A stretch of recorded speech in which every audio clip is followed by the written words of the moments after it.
This evening is about a couple of issues and how they relate to the media. The war and impeachment. And we've had one speech so far about impeachment, and I'm about to give another. But most of the speakers here are going to talk about the war. But some of what I'm going to say is about how these two issues are connected. I should say my name is David Swanson, and I work for AfterDowningstreet.org. By any serious standard of journalism, impeachment should be in the news right now. This illustrates the worst problem with our media. It's not how they cover stories. It's how they do not cover stories. As John mentioned, Newsweek saying 51% to 44% for impeaching Bush. That is about double the support we had for impeaching Clinton when that was the story in the news every single day. This is phenomenal. This is a story in itself. Dozens of cities have passed resolutions for impeachment, some at the polls, as John mentioned. State legislatures have introduced bills for impeachment. One outgoing congresswoman introduced articles of impeachment in December. Dozens of scholars, some of them here with us, have written books advocating for impeachment. There are DVDs, forums, marches, rallies, protests. A week ago, we packed an enormous ballroom, bigger than this place, for a forum on impeachment. And to make it real easy, we did it in the ballroom at the National Press Club. The media couldn't make the trip on the elevator.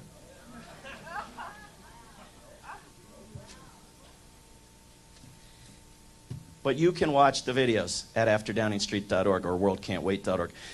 The evidence, of course, of impeachable offenses is clear and overwhelming, although rarely presented in the media. The number one reason that Congress members and their staffers tell you in private they are not yet impeaching is fear of the media. The number two reason is fear of Nancy Pelosi. The number one reason that well-meaning citizens tell you that they are not for impeachment consists of a PR strategy. People want to present an image that does not include what the corporate media says impeachment is. Now, it's something of a long journey to make from seeing this as smart and strategic to seeing it as self-defeating and bowing to the corporate media. And the independent media is not where it needs to be either, in part because it often tends to retell stories more honestly rather than telling stories that are untold. The Atlanta Progressive News, whose editor, Matthew Cardinale, is here in the room with us, is a tremendous exception, and I recommend this paper to you. Matthew, are you around? Stand up.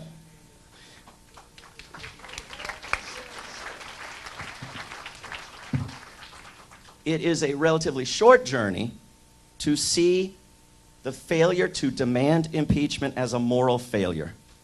If we go into the next presidency with the next president free to launch wars on the basis of lies, to torture, to murder, to detain without charge, to spy without warrant, to rewrite laws with signing statements, to hide the workings of our government, to disobey laws on his or her whim, and I don't care what party they belong to, and I don't care if it's Nelson Mandela, you don't give that power to a human being.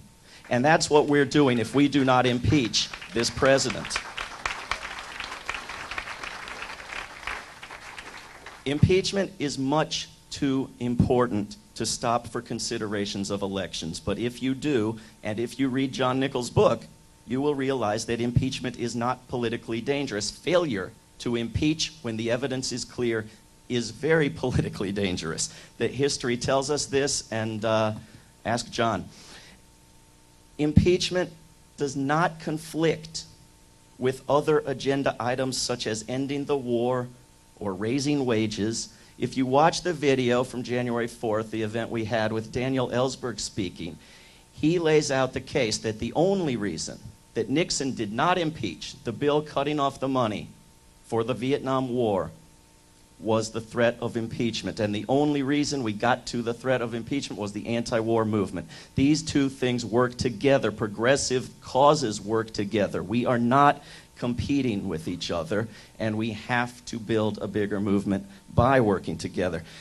There are, of course, lots of great speakers for impeachment who could be on television. Today, the mayor of Salt Lake City was on local television saying that Bush and Cheney should be impeached. I wouldn't hold my breath to see him on Meet the Press. Now, Liz Holtzman, former congresswoman, and I have been on a few shows. We were on Hannity and Colmes, and Hannity attacked us, and Colmes essentially agreed with Hannity. The media should be talking to all sorts of voices for impeachment and against impeachment, rather than demanding that Congress members swear an oath that they won't do it. An oath that, by the way, is based on the common understanding that the grounds for impeachment exist but should be ignored. Rather than this, they should be doing what Sam Husseini, gentleman to my right, did yesterday evening, asking Congressman Dennis Kucinich why he has not yet impeached anybody. And it's not the same question, and it's an important difference. You know, if our media were serious and substantive and covered the evidence and the issues, then reporters could not avoid asking why not, rather than will you swear that you won't. So what can you do? Go to afterdowningstreet.org, go to any number of websites for peace and impeachment, and find the information there to contact the media, and start with the pollsters. Why are the polling companies either not polling on the issue at all or not reporting the results? Write letters to the editor, make calls to talk shows, make calls to producers of shows, and stage protests. You know, the only reason people heard about the Downing Street memo was not the brilliance of the phone calls. It was the protests in the lobbies. And there's a project that a number of pro-impeachment organizations are launching this coming week to produce thousands of YouTube short videos where you state your name, your congressional district, and that you want impeachment and why you want it. And I recommend that everyone here do it, and find someone in this room who knows how to help you if you don't know how to do it at home.